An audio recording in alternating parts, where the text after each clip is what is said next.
राधा स्वामी दयाल की दया, राधा स्वामी सहाय, राधा स्वामी।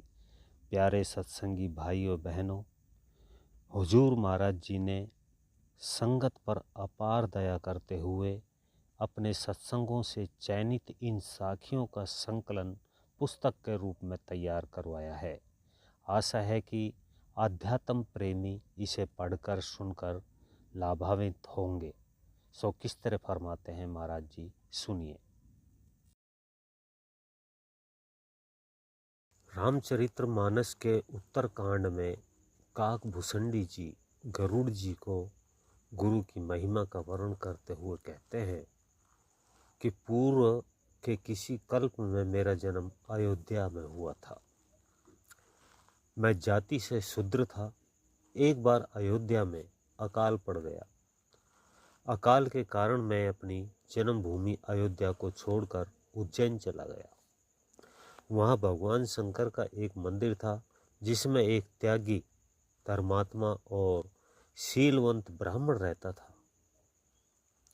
मैंने उनसे गुरु मंत्र की दीक्षा ली और उस समय मेरे मन में बड़ा भेदभाव था। मैं गुरु द्वारा दीक्षित होने के बावजूद संत महात्माओं, गुरुओं आदि की निंदा करता था।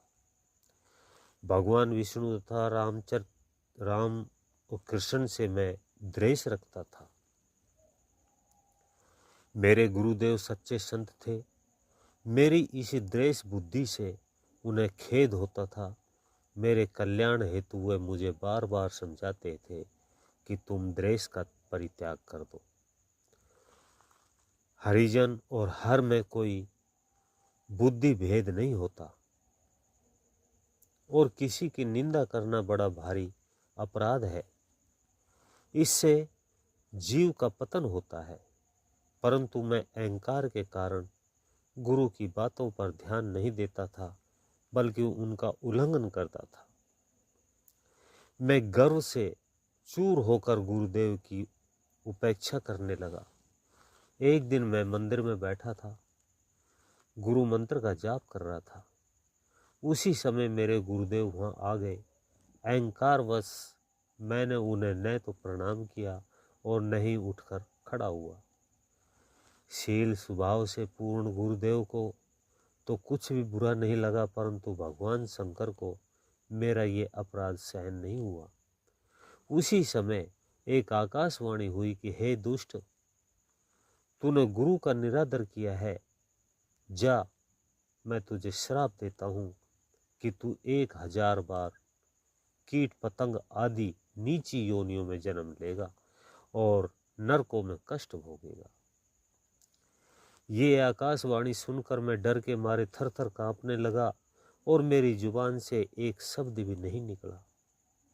लेकिन मेरे गुरुदेव को बड़ा कष्ट हुआ और बड़ी दीनता से वे विनय करने लगे कि ये अज्ञानी है, अज्ञानवश इससे ये भूल हो गई है, परंतु यह इतने दुख और कष्ट सहन नहीं कर पाएगा। इस पर दया करो। मैं आपसे इसके लिए माफ़ी मांगता हूँ। जब मेरा गुरु इस प्रकार विलाप करने लगा तो फिर से आकाशवाणी हुई कि हे दुष्ट, तुझे धिक्कार है। तूने जो पाप किया है उसकी सजा तो इससे भी कहीं ज़्यादा होनी चाहिए थी, परंतु तुझे ये 1000 योनियों तो भोगनी पड़ेगी। लेकिन तेरे गुरु के कारण तुझे जन्म मरण का कष्ट नहीं होगा। जो भी देह तुझे मिलेगी उसे तुम बिना कष्ट के शीघ्र ही छोड़ दोगे और मेरी कृपा से तुम्हें ये सब बातें स्मरण रहेगी। अंतिम जन्म तुम्हें ब्राह्मण का मिलेगा जिसमें तुम्हें श्री राम में अनुराग होगा। काकभूषणी जी गरुड़ जी को बताते हैं कि श्राप के कारण मैं कभी सांप, कभी सुअर, कभी कीट, कभी पतंगा और कभी गंदी नाली का कीड़ा बना और इस प्रकार 1000 नीची योनियों में भटकने के बाद मुझे ब्राह्मण रूपी शरीर मिला। सतगुरु दया के सागर होते हैं। उनकी महिमा अपरंपार है। वे मनुष्य देह में साक्षात परम ब्रह्म यानी कि परमात्मा है।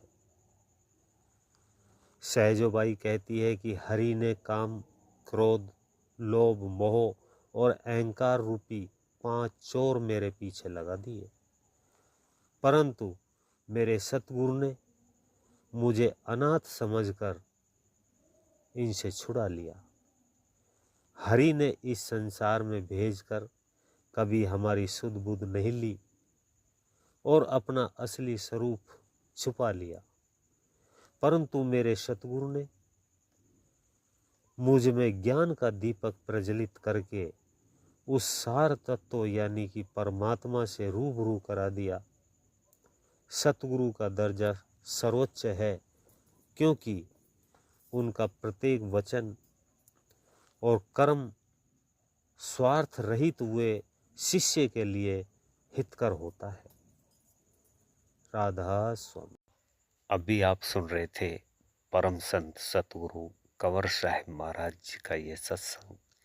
ऐसे ही और सुनने के लिए वीडियो को लाइक करें, चैनल को सब्सक्राइब करें, ज़्यादा से ज़्यादा शेयर करें। सभी सत्संगी भाइयों बहनों को राधा स्वामी जी।